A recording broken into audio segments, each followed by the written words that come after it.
अस्सलाम वालेकुम फ्रेंड्स, आज की वीडियो में हम सीखेंगे कीबोर्ड शॉर्टकट्स के बारे में। कीबोर्ड शॉर्टकट्स कंप्यूटर में काम करने वाले सभी लोगों के लिए बहुत ही इंपॉर्टेंट टर्म होती है, क्योंकि एक तो ये आपको स्मार्ट रिप्रेजेंट करती है और साथ में आपके ऑफिस के काम को फास्ट भी कर देती है। तो आज की वीडियो की अगर बात करें तो आज की वीडियो में हम कंट्रोल ए से लेके कंट्रोल जेड तक जितने भी शॉर्टकट कीज हैं वो तमाम देखेंगे और उनके अलावा भी बहुत सी इंपॉर्टेंट शॉर्टकट्स आज की वीडियो में मैं कवर करूंगा। तो इस वीडियो को आप पूरा देखें, क्योंकि ये जो शॉर्टकट्स हैं ये आपके ऑफिस वर्क में आपको बहुत ही ज़्यादा हेल्प करने वाले हैं। और एक छोटी सी रिक्वेस्ट है, अगर ये वीडियो आपको यूजफुल और इन्फॉर्मेटिव लगे तो प्लीज़ वीडियो को लाइक और शेयर ज़रूर कर दें। तो बगैर कोई देर की शुरू करते हैं आज की वीडियो। लेकिन उससे पहले अगर आपने अभी तक चैनल को सब्सक्राइब नहीं किया तो चैनल को सब्सक्राइब कर लें और बेल आइकन पर क्लिक ज़रूर कर लें। उससे आपको आने वाली तमाम लेटेस्ट वीडियोज़ के बारे में मालूमात मिलती रहेंगी। तो शुरू करते हैं आज की वीडियो। ये हमने ओपन कर लिया MS वर्ड और सबसे पहले आपको जो शॉर्टकट की नज़र आ रही है वो है Ctrl+A।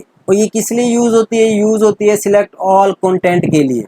अब हम इसको अप्लाई करके देखते हैं। अब ये मेरे पास एक डॉक्यूमेंट है जिसमें काफ़ी सारा टेक्स्ट मौजूद है। अगर मैंने इसको सिलेक्ट करना है तो मैं कंट्रोल और ए को इकट्ठे प्रेस करूंगा और मेरे पास तमाम टेक्स्ट इकट्ठे सिलेक्ट हो जाएगा। और ये हम क्यों करते हैं? क्योंकि अगर हमने तमाम टेक्स्ट पर कोई एक ही तरह की फॉर्मेटिंग करनी हो तो उसके लिए हम कंट्रोल ए यूज़ करते हैं और उसके बाद जो भी हम तब्दीली करना चाहें हम वो इजीली कर सकते हैं। इसके बाद हमारी दूसरी शॉर्टकट की है Ctrl+B। उससे क्या होता है? उससे ये होता है कि आपका टेक्स्ट बोल्ड हो जाता है, मतलब शोक हो जाता है। अभी आपको ये जो टेक्स्ट नजर आ रहा है आपको ये लाइट नजर आ रहा है। अगर हम इसको शो करना तो हम क्या प्रेस करेंगे? Ctrl+B। कंट्रोल और बी इकट्ठे प्रेस करेंगे तो आप गौर करें ये इस टेक्स्ट में और इस टेक्स्ट में काफी सारा आपको डिफरेंस नजर आ रहा होगा। ये वाला जो हमारे पास टेक्स्ट है ये बोल्ड हो गया है, शो हो गया है। ये हम इसलिए यूज करते हैं कि हमारे टेक्स्ट में जो इंपॉर्टेंट वर्ड्स होते हैं हम उसको बोल्ड कर लें ताकि हम जब व्यू करें तो हमें इंपॉर्टेंट वर्ड्स जो है वो इजीली शो हो जाए। अब थर्ड जो हमारे पास शॉर्टकट की है वो है Ctrl+C। अब Ctrl+C होता है कॉपी करने के लिए, कि हम चाहते हैं कि ये पैराग्राफ मेरा इस जगह पर भी हो और इस पैराग्राफ के नीचे सेम यही पैराग्राफ आ जाए। तो मैं इसको कॉपी करूंगा, Ctrl+C एक दफा प्रेस करूंगा। उसके बाद जहां पर मैंने इसको पेस्ट करना हो वहां पर आके एंटर करके मैं यहाँ पर Ctrl+V करूंगा, जिससे मेरा टेक्स्ट पेस्ट हो जाएगा। अब अगर आप देखें तो यही सेम टेक्स्ट जो यहाँ पर मौजूद था वो यहाँ पर भी मेरा पेस्ट हो गया। ये तो एक बार है, अगर मैं इसी टेक्स्ट को कोई 10 बार भी पेस्ट करना चाहूँ तो मैं सिर्फ एक ही बार मैं सिर्फ Ctrl+C करूंगा। उसके बाद जितनी बार मैं Ctrl+V करता जाऊंगा तो आप देखेंगे ये मेरा टेक्स्ट पेस्ट होता जाएगा। ये बहुत ही यूजफुल ट्रिक है जो आप MS वर्ड में बहुत ज्यादा इस्तेमाल करते हैं। इसके बाद हमारे पास शॉर्टकट की है Ctrl+D। अब Ctrl+D क्या करता है? Ctrl+D आपको फॉन्ट डायलॉग बॉक्स ओपन करके दिख देता है। मैं प्रेस कर लेता हूँ Ctrl+D तो आप देखेंगे ये आपके पास फॉन्ट का डायलॉग बॉक्स ओपन हो गया। अब ये क्या होता है? फॉन्ट डायलॉग बॉक्स ये होता है कि अगर आपने फॉन्ट में कोई तब्दीली करनी हो, मतलब आपने फॉन्ट को तब्दील करना हो, फॉन्ट का स्टाइल तब्दील करना हो, साइज तब्दील करना हो, कोई इफेक्ट्स उसको देने हो तो आप उसको यहाँ से दे के उसको सेट एज डिफॉल्ट भी कर सकते हैं। मतलब अब आप अगर गौर करें तो मेरे पास ये जो यहाँ पर शो हो रहा है कैलबरी बॉडी और 11 साइज, बाय डिफॉल्ट मेरे पास फॉन्ट स्टाइल्स ये हैं कि जब भी मैं कोई नया डॉक्यूमेंट ओपन करता हूँ मेरे पास कैलबरी बॉडी और 11 पॉइंट्स में मेरे पास टेक्स्ट ओपन हो जाता है और मैं जो भी टेक्स्ट राइट करता हूँ तो इसी मेरे पास फॉन्ट स्टाइल और इसी साइज में टाइप होता है। अब अगर मैं चाहता हूँ कि मैं हर बार जब भी ओपन करूँ तो मेरे पास यहाँ पर टाइम न्यूज रोमन जो कि हम सबसे ज्यादा इस्तेमाल करते हैं वो आ जाए और साइज 12 आ जाए, तो उसके लिए मैं क्या करूंगा? Ctrl+D करूंगा, यहाँ से टाइम न्यूज रोमन सिलेक्ट कर लूंगा और यहाँ से मैं इसको 12 कर दे। बाकी सेटिंग रहने दें। उसके बाद आप अगर इसको सेट एज डिफॉल्ट करते हैं तो यहाँ से पूछेगा do you want to set the default font to default time news Roman 12 points body Arial 11.4 this document only or all document based on the normal .dotm template। मतलब वो आपसे पूछ रहा है कि ये फॉर्मेटिंग आप इसी डॉक्यूमेंट के लिए करना चाह रहे हो, बाकी तमाम डॉक्यूमेंट जब भी आप ओपन करो उसके लिए करना चाह रहे हैं। अगर आप इसी डॉक्यूमेंट के लिए करना चाह रहे हैं तो आप इसी रेड बटन को चेक रहने दें और ओके कर दें। अगर आप चाहते हैं तमाम डॉक्यूमेंट पे यही फॉर्मेटिंग अप्लाई हो जाए तब आप ऑल वाले डॉक्यूमेंट को चेक करें और ओके कर देंगे तो आपकी ये फॉर्मेटिंग सब पे अप्लाई हो जाएगी। जब भी आप न्यू डॉक्यूमेंट क्रिएट करेंगे तो आपके पास इसी फॉर्मेट में आपको नया डॉक्यूमेंट शो होगा। अब जैसे ही मैंने ओके किया तो आप देखेंगे मेरे पास टाइम न्यूज रोमन और 12 हो गया और एक ही क्लिक के ऊपर मेरा तमाम टेक्स्ट भी चेंज हो गया। इसी तरह आप अपने तमाम टेक्स्ट को जस्ट एक क्लिक में तब्दील कर सकते हैं। अब नेक्स्ट मेरे पास है ई। अब कंट्रोल प्लस ई क्या करता है? कंट्रोल प्लस ई अलाइनमेंट के लिए होता है। अलाइनमेंट क्या होता है? अलाइनमेंट में ये होता है, अगर आप यहाँ पे गौर करें तो राइट साइड पे आपको तमाम पैराग्राफ एक लाइन में शो हो रहा है, जबकि अगर हम यहाँ राइट साइड पे आ जाएं तो आप देखेंगे यहाँ पे ये अलाइनमेंट मतलब तरतीब ठीक नहीं है।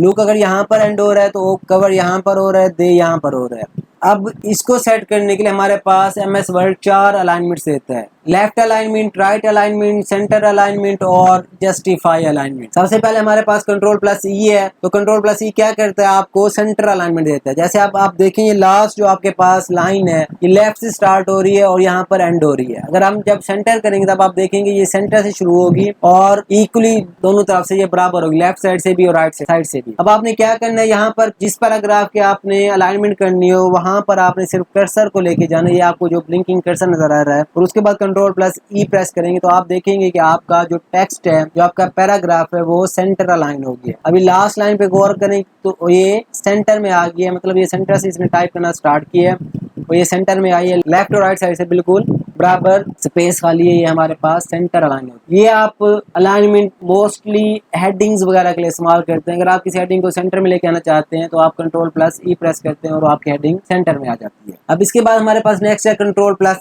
एफ। अब कंट्रोल प्लस एफ क्या करता है? कंट्रोल प्लस एफ फाइंड करता है कि अगर आपने किसी वर्ड को अपने पूरे डॉक्यूमेंट में फाइंड कराना हो, ढूंढना हो, तो आप कंट्रोल प्लस एफ प्रेस कर सकते हैं। मैं कंट्रोल प्लस एफ प्रेस करता हूं तो मेरे पास ये नेविगेशन पैन ओपन हो जाता है, जिसमें ये मेरे पास फाइंड का सर्च वाला ऑप्शन यहाँ पे शो हो रहा है। अब अगर मैं चाहता हूँ कि मैं अपने डॉक्यूमेंट में गैलरी नाम को फाइंड करना चाह रहा हूँ तो मैं यहाँ पर वो वर्ड टाइप करूंगा GALLERY। अब जैसे ही गैलरी फाइंड किया मुझे इसने तमाम यहाँ पर नीचे पैराग्राफ शो करा दिए हैं जिन पैराग्राफ के अंदर गैलरी वर्ड मौजूद है। और उसके अलावा यहाँ पर भी आप अगर देखेंगे गैलरी वाले वर्ड यहाँ पर हाईलाइट हो गए हैं। तो इसी तरह से मैं कोई भी वर्ड इजीली फाइंड कर सकता हूँ कंट्रोल प्लस एफ यूज करके। नेक्स्ट हमारे पास जो शॉर्टकट की है वो कंट्रोल प्लस जी है। कंट्रोल प्लस जी क्या होती है? ये गो टू के लिए इस्तेमाल होते हैं। हम प्रेस कर दें कंट्रोल प्लस जी, अब ये गो टू का ऑप्शन यहाँ पे शो हो गया। इसमें आप गो टू व्हाट, यहाँ पर आपको डिफरेंट ऑप्शन मिलते हैं कि आप किस जगह पे जाना चाह रहे हो। किसी पेज पे जाना चाह रहे हैं, मैं इसको क्लोज कर देता हूँ।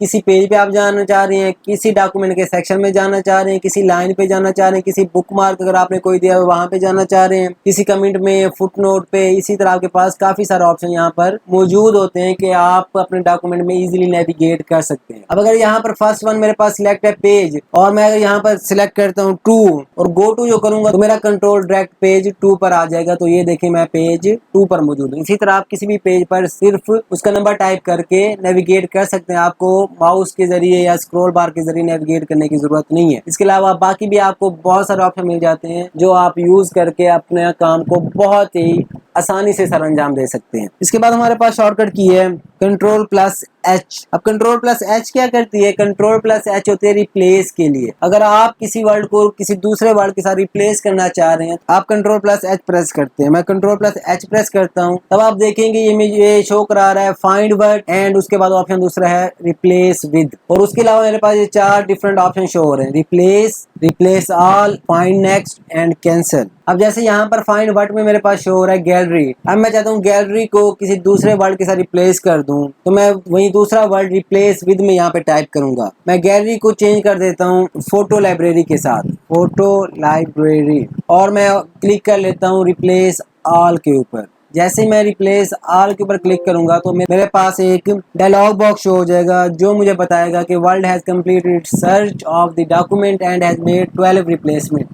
MS वर्ल्ड ने 12 प्लेसेस पर गैलरी था जिसकी जगह पर इसने फोटो लाइब्रेरी रिप्लेस कर दिया है। मैं इसको ओके करता हूं और अब आप देखेंगे जहां जहां मेरे पास वर्ल्ड गैलरी मौजूद था वहां पर फोटो लाइब्रेरी यहाँ पर आपको शो हो रही है। फोटो लाइब्रेरी, यहाँ पर फोटो लाइब्रेरी, यहाँ पर फोटो लाइब्रेरी। इस तरह पूरी मेरी डॉक्यूमेंट में 12 प्लेसेस पर गैलरी का वर्ड था, उसकी जगह पर मेरे पास फोटो लाइब्रेरी आ गई है। अब नेक्स्ट जो हमारे पास शॉर्टकट की है वो है कंट्रोल प्लस आई। कंट्रोल प्लस आई क्या करती है? वो आपके वर्ड को इटैलिसाइज कर देती है, मतलब आपके वर्ड को थोड़ा सा तिरछा कर देगी, टैली कर देगी। अब जैसे ये यू आपको यहाँ पर शो हो रहा है, अगर मैं यहाँ पर इसको सिलेक्ट करके कंट्रोल आई करूंगा तो आप देखेंगे ये थोड़ा सा इटैलिक हो गया, थोड़ा सा तिरछा हो गया। ये आप अपने टेक्स्ट को खूबसूरत बनाने के लिए कंट्रोल प्लस आई इस्तेमाल करते हैं। अब इसके बाद नेक्स्ट हमारे पास जो शॉर्टकट की है वो है कंट्रोल प्लस जे। जैसे कि मैंने आपको पहले बताया कंट्रोल प्लस ई में क्या आपके पास अलाइनमेंट की 4 टाइप्स होते हैं, left, right, centre and justify. और कंट्रोल प्लस जे इस्तेमाल होता है आपकी किसी भी पैराग्राफ को जस्टिफाई अलाइनमेंट देने के लिए। अब अगर आप गौर करें तो यहाँ पर आप देखेंगे कि आपका ये पैराग्राफ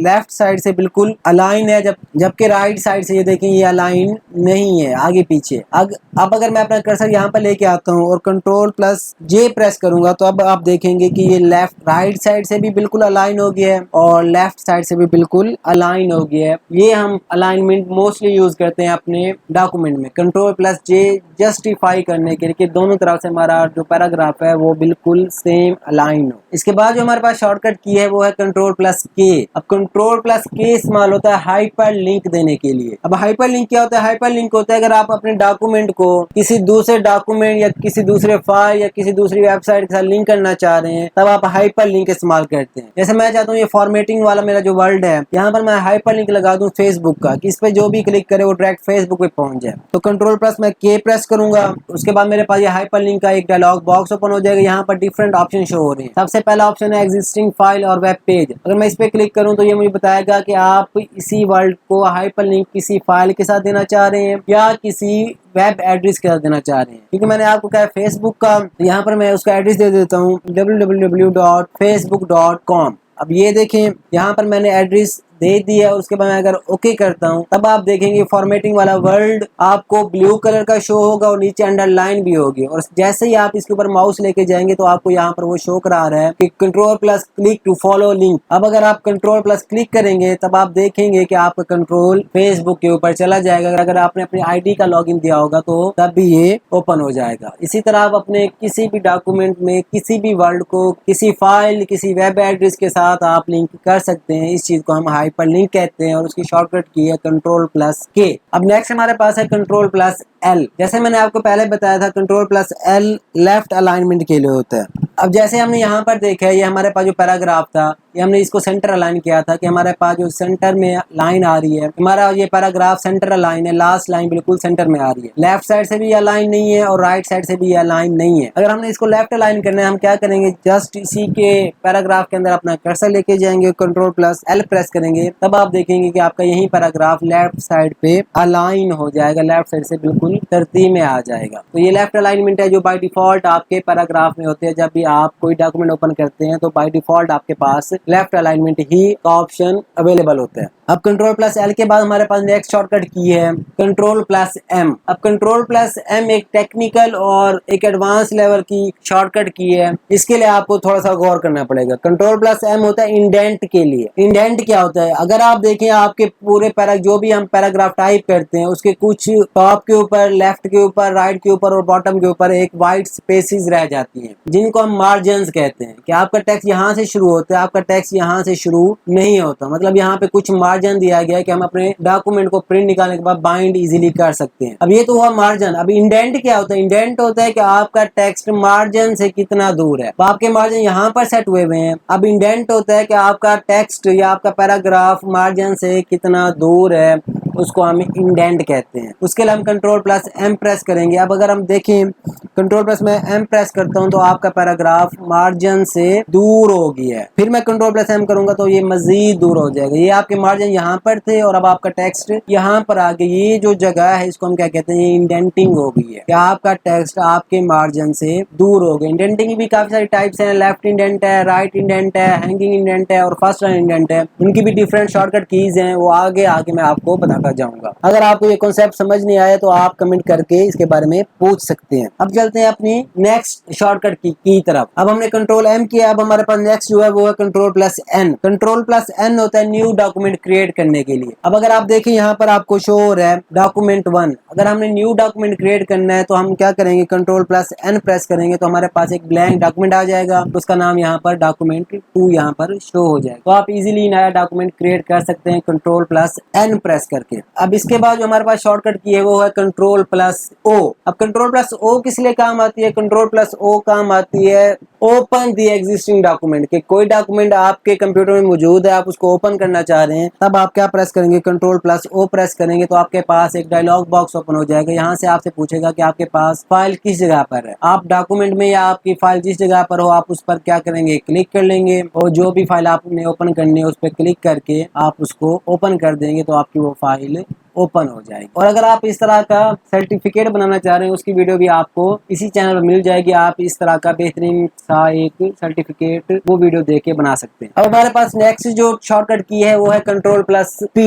Ctrl+P किस लिए होती है, वो प्रिंट करने के लिए होती है। अगर आपने अपने डॉक्यूमेंट को प्रिंट करना है तब आप जस्ट Ctrl+P प्रेस करेंगे तो आपके पास प्रिंट के डिफरेंट ऑप्शन शो हो जाएंगे। यहाँ पर आप अगर आपका प्रिंटर आपके कंप्यूटर के साथ कनेक्ट है, यहाँ पर आप प्रिंट पे क्लिक करेंगे और आपका ये डॉक्यूमेंट क्या हो जाएगा, प्रिंट हो जाएगा। नेक्स्ट हमारे पास जो शॉर्टकट की है वो है Ctrl+Q। Ctrl+Q किस लिए काम आती है, Ctrl+Q काम आती है अगर आपने अपने कोई डॉक्यूमेंट में पैराग्राफ फॉर्मेटिंग की हुई है उसको आप खत्म करना चाह रहे हैं तो अब आप Ctrl+Q प्रेस करेंगे। अब जैसे मैंने इस डॉक्यूमेंट पे इंडेंटिंग अप्लाई की हुई है, एक पैराग्राफ फॉर्मेटिंग है, या उसके अलावा यहाँ पर मैं कुछ और फॉर्मेटिंग अप्लाई कर लेता हूँ जैसे लाइन स्पेसिंग, मैं यहाँ पर क्लिक करके इसको लाइन स्पेसिंग 2.5 कर लेता हूँ। अब मैं चाहता हूँ कोई इस तरह की शॉर्टकट की हो जिससे मेरी तमाम पैराग्राफ फॉर्मेटिंग रिमूव हो जाए, तो वो है Ctrl+Q। आप पैराग्राफ को सिलेक्ट कर लें, उसके बाद Ctrl और Q प्रेस करेंगे तो आप देखेंगे कि आपका पैराग्राफ डिफॉल्ट हालत में आ जाएगा कि जिस हालत में पहले था उसी हालत में दोबारा वापस आ जाएगा। आपकी तमाम पैराग्राफ फॉर्मेटिंग रिमूव हो जाएगी। इसके बाद हमारे पास नेक्स्ट शॉर्टकट की है वो है Ctrl+R। Ctrl+R भी अलाइनमेंट के लिए ही इस्तेमाल होती है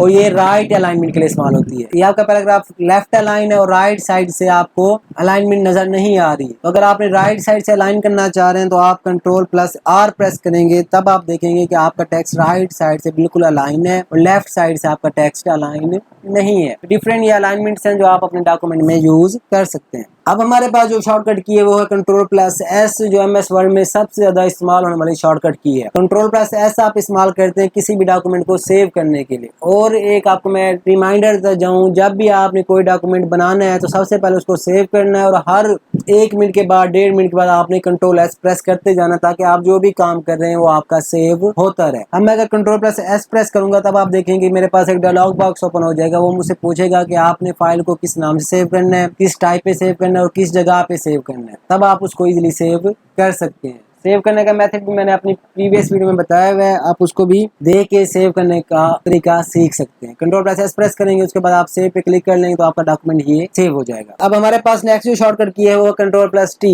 Ctrl+T आपकी होती है हैंगिंग इंडेंट के लिए। इंडेंट मैंने आपको प्रीवियस बता दिया। अब हमारे पास इंडेंट की दूसरी टाइप है हैंगिंग इंडेंट। उसमें क्या होता है, उसमें आप किसी भी पैराग्राफ की फर्स्ट लाइन अपनी जगह पे रह जाती है, उसकी रिमेनिंग जितनी भी लाइंस हैं वो मार्जिन से एक स्टेप आगे चली जाती हैं। अब हम करके देखते हैं किस तरह से। Ctrl+T प्रेस करेंगे तो अब आप देखेंगे कि आपकी फर्स्ट लाइन मार्जिन के साथ अलाइन है और रिमेनिंग बाकी तमाम लाइंस आपकी आगे चली गई हैं, मार्जिन से थोड़ा सा स्पेस अख्तियार कर लिया है। फिर अगर आप Ctrl+T प्रेस करेंगे तो आपका ये सिलसिला कंटिन्यू रहेगा, आपके बाकी रिमेनिंग लाइंस मार्जिन से दूर होती जाएंगी, इंडेंट बढ़ता जाएगा आपका। ये था Ctrl+T। अब हमारे पास नेक्स्ट शॉर्टकट की है वो है Ctrl+U। Ctrl+U इस्तेमाल होता है किसी भी टेक्स्ट के नीचे लाइन लगाने के लिए, मतलब अंडरलाइन के लिए। अब आप जैसे ही आपके पास ये डायरेक्टली बाय यूजिंग है, आप इसको सिलेक्ट करके अगर Ctrl+U प्रेस करेंगे तब आप देखेंगे कि इसके नीचे एक लाइन शो होगी है। डायरेक्टली बाय यूजिंग के नीचे एक लाइन शो होगी। इसी तरह लाइन देने के लिए आप Ctrl+U प्रेस करते हैं। नेक्स्ट हमारे पास जो शॉर्टकट की है वो है Ctrl+V, जो कि मैं आपको पहले बता चुका हूँ। वो इस्तेमाल होती है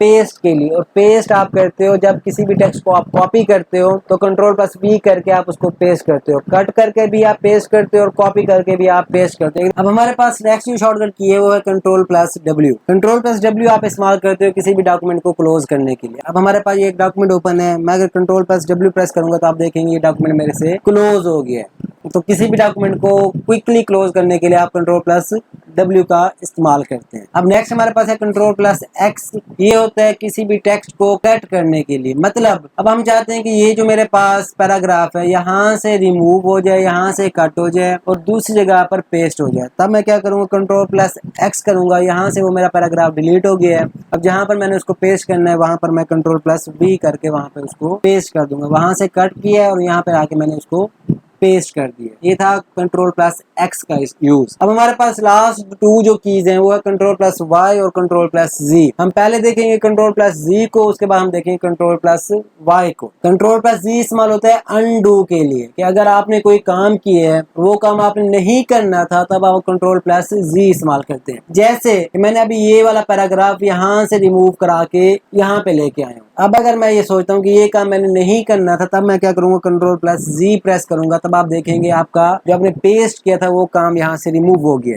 एक दफा अगर फिर से मैं Ctrl+Z करूंगा तो मेरा टेक्स्ट जहां पर मौजूद था वहां पर दोबारा आ गया। मतलब मेरे 2 काम मैंने अनडू कर दिए हैं। एक काम पेस्ट वाला मैंने अनडू किया कि मैंने पेस्ट नहीं करना था, फिर जब Ctrl+Z किया तब जो मैंने कट वाला काम किया था वो मैंने नहीं करना था, वो भी अनडू हो गया। इसी तरह अगर आप अपने डॉक्यूमेंट में कोई तब्दीली करते हैं और बाद में सोचते हैं कि मैंने ये तब्दीली नहीं करनी थी, तब आप Ctrl+Z इस्तेमाल करके वो तब्दीली सही करते हैं। और इसका सबसे ज्यादा यूज तब होता है जब आप से गलती से कोई टेक्स्ट डिलीट हो गया हो। अब जैसे ये मेरे पास तमाम टेक्स्ट मौजूद है, अगर मैं Ctrl+A करके बैक स्पेस प्रेस कर देता हूँ, मेरे पास तमाम का तमाम टेक्स्ट डिलीट हो गया। अब मैं परेशान हो गया अगर मुझे Ctrl+Z का नहीं मालूम तो। अगर मुझे Ctrl+Z का मालूम है तब मैं सिर्फ Ctrl+Z प्रेस करके तमाम टेक्स्ट को वापस ले आऊंगा, वरना मुझे तमाम टेक्स्ट फिर से टाइप करना पड़ेगा। अब मैं प्रेस करता हूँ Ctrl+Z, मेरे पास जितना भी टेक्स्ट था वो सारा वापस आ गया है। ये है Ctrl+Z का इस्तेमाल। अब दूसरा हमारे पास है Ctrl+Y। Ctrl+Y होता है रीडू के लिए, जो चीज आपने अनडू की है उसको दोबारा करने के लिए। जैसे मैंने ये टेक्स्ट को अनडू किया है कि मैंने डिलीट किया फिर मैं वापस लेके आया हूँ। अब मैं कहता हूँ कि मुझे ये टेक्स्ट वापस नहीं लेके आना था, फिर मैं क्या प्रेस कर दूंगा, Ctrl+Y प्रेस कर दूंगा तो मेरा ये तमाम टेक्स्ट वापस चला जाएगा। मतलब जो चीज मैंने पहले की है उसको रिवर्स करने के लिए मैं Ctrl+Y प्रेस करता हूँ। ये थी हमारी तमाम कीज A से लेके Z तक। मैं तो चाह रहा था कि आपको इसके अलावा मजीद भी शॉर्टकट कीज के बारे में बताऊं, लेकिन वीडियो बहुत लेंथी हो जाएगी, तो अभी तक के लिए इतना ही काफी है। उम्मीद करता हूँ आपको ये वीडियो इन्फॉर्मेटिव भी लगी होगी और समझ भी आई होगी। अगर ऐसा है तो आपने इस वीडियो को लाइक जरूर करना है और अपना फीडबैक कमेंट में जरूर ही देना है, और अपने दोस्तों के साथ ये वीडियो मस्ट शेयर करनी है। और अगर आपने अभी तक भी चैनल को सब्सक्राइब नहीं किया तो चैनल को भी सब्सक्राइब जरूर कर लीजिएगा। मिलता हूँ आपसे नेक्स्ट वीडियो में मजीद शॉर्टकट कीज के साथ और इसके अलावा मजीद इंफॉर्मेटिव वीडियोस के साथ। तब तक अपना और अपने घर वालों का ख्याल रखिएगा। मुझे और मेरी फैमिली को अपनी दुआ में जरूर याद कीजिएगा। अस्सलामु अलैकुम रहमतुल्लाहि व बरकातुहू।